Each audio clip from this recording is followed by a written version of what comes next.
and I'll be happy to take any questions while I leave that slide up. Yeah.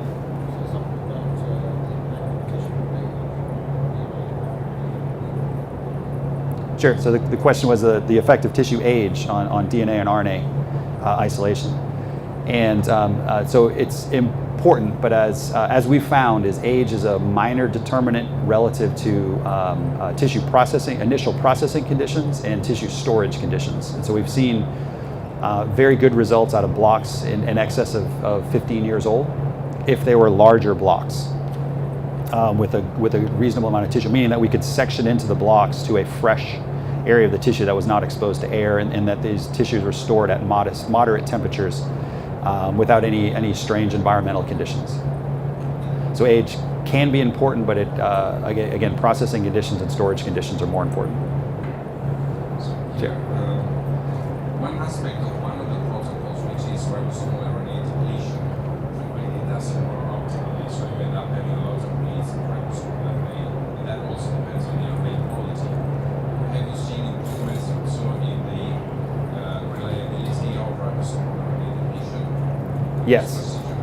Yeah, so we've not had, using two different depletion kits, one from Kappa, or now Roche, and the other from Illumina. We've been able to pretty consistently show ribosomal RNA percentages in the 1% or less range from these samples. So that's, but we haven't seen any difficult challenges with the ribosomal depletion. In fact, that process is far more reliable out of the FFB samples in our experience compared to the poly-A selection. Yeah, great job. Thanks. Question, I think there is always a dogma that in the FFB samples, RNA is already degraded before you do the processing. Now you clearly show you can get very high quality RNAs from the FFB samples. Correct. Does it indicate that actually the process actually plays a very important role to further damage the RNAs from that end? Or you actually had a better filtering process to... Yeah, no, it's a great question, and so so one possibility, in fact, a theory thrown out of some of the early data was that the RNA isolation process was really nothing more than a size selection, right? So that we were selecting just the higher molecular weight RNA, and that's the proportion of the samples that we're showing. So all that typical highly degraded RNA is what is kind of getting left behind. So the data is not supportive of that hypothesis, simply because if we look at the yield proportions, we don't see any evidence of the higher molecular material at any range. And then again, if you look at we don't see a significant decrease in yield per tissue amount through this process. So I think it's really your first statement that it is preserving the integrity of the RNA during the initial phase of the isolation. And again, I think it's the AFA technology from Covaris is more of a gentle lysis of the cells and releases that RNA into the supernatant, and then that gets purified. And I think even the observations that we don't see as a large improvement in the DNA integrity, because the rest of that process is more vigorous and like a more traditional, where you grind up the tissue and lyse all the cells to get the DNA out, is a little bit more traditional. So I think that gives, enough evidence that that the RNA integrity, again, assuming a neutral formaldehyde and quality processing of the initial FFP sample, the RNA is probably largely intact, and you need to gently get it out of the samples and be able to get it out of the samples. And I think what Covaris has demonstrated is a technology that provides that opportunity. Yeah.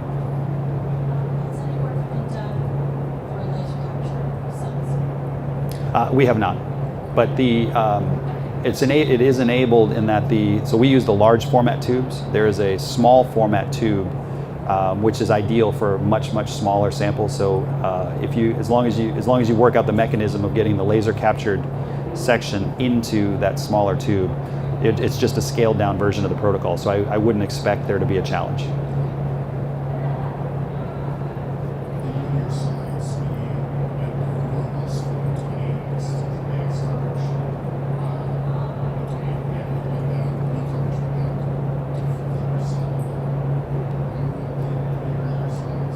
Sorry, I couldn't hear you. The coverage went down to 50%, 51% for humans. Yes. From 90 Right.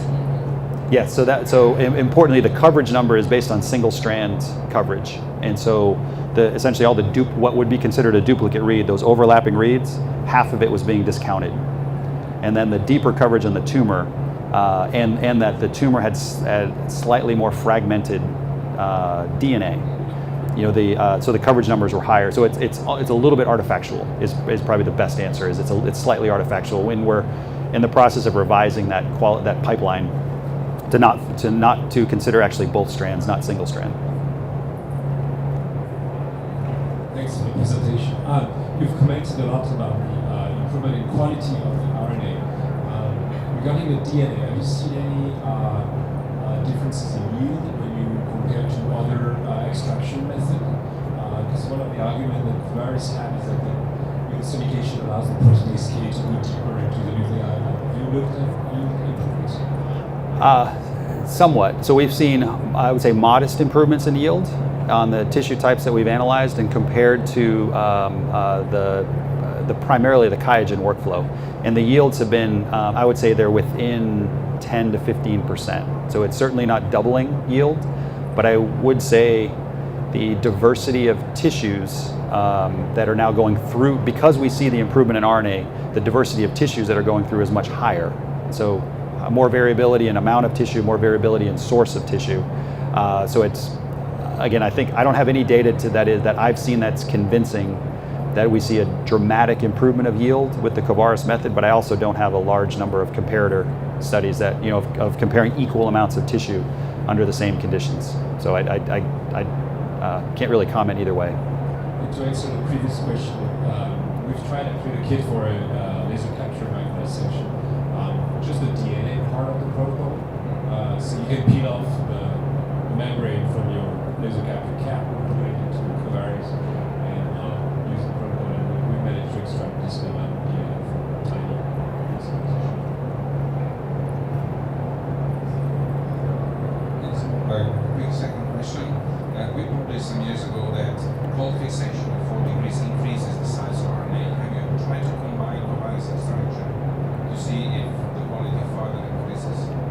We have not with the fixation. We do know that if we're receiving sections from a remote site, that the shipping of those section material cold does improve the quality of the RNA. So overall, keeping everything as stable as possible, either as blocks unsectioned can ship at room temperature, but anything that is pre-sectioned really needs to ship cold to preserve the RNA quality. So probably not unlike your observation. So I've got the opposite question. If you're doing curls, does the Covaris technique work? I mean, there's going to be a lot more wax in those. It does. So it does. If the excess paraffin can't be trimmed away, an alternate methodology is the curls go into a deparaffinization, either with mineral oil. We'll get rid of quite a bit of it, followed by an alcohol wash. So it does add a step. We've also found the QIAGEN deparaffinization solution works very well if there's a lot of excess paraffin, and so it may add a bit of a step to the front end, but the curls perform very, very well as long as the excess paraffin is removed. I essentially had the same question. I was wondering more about the cores. In your Yeah. experience, we've noticed that it's more critical to get the tissue from the cores. So I was wondering if you had any optimization you're going to do for the deparaffination stuff. No, for the cores, they've generally just come out of the core of the tumor, and so in that case, we'll inspect the core for any excess paraffin, and if it's at the end of it, that just gets cut off as it goes in. But so far, I think the majority of the cores have been predominantly tissue and very little. That's one of the advantages, that there is generally very little paraffin. So my question is, if you compare the fresh frozen sample and the FOB sample, you give same amount of input of the library. What is the duplication rate? What's the difference? Oh, yeah. So we usually see maybe 4 to 6% duplication rates in the fresh frozen, and that rises, or call it less than 10% across a diversity of fresh frozen samples in exome sequencing, and that rises to as high as mid 20% for the FFPE as far as duplication rates.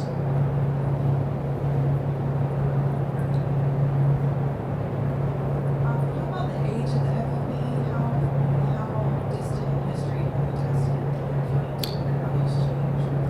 Yeah, right. So I think the oldest blocks we've used were 25 or 30 years in terms of testing, and we got some of those from Vanderbilt and some of those from a couple sites.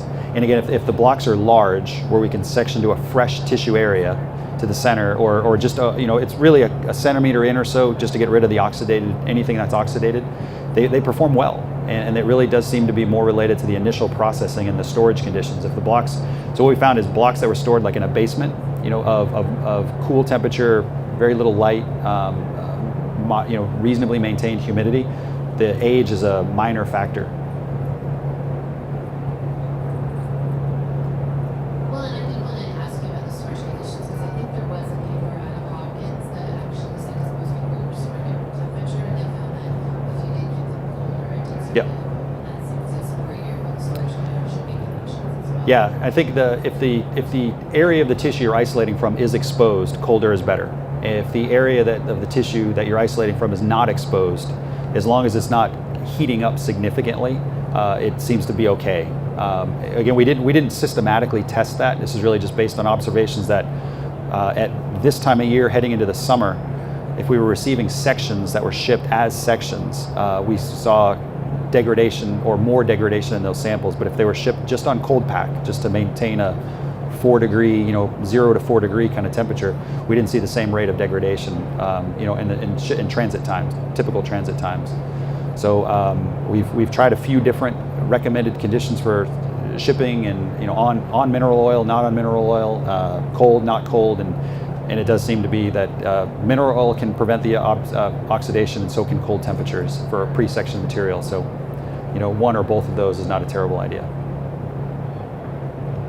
Great, thanks for all the questions. And as I said, feel free to reach out or connect with me through Covaris if anyone wanted the slides or any more information.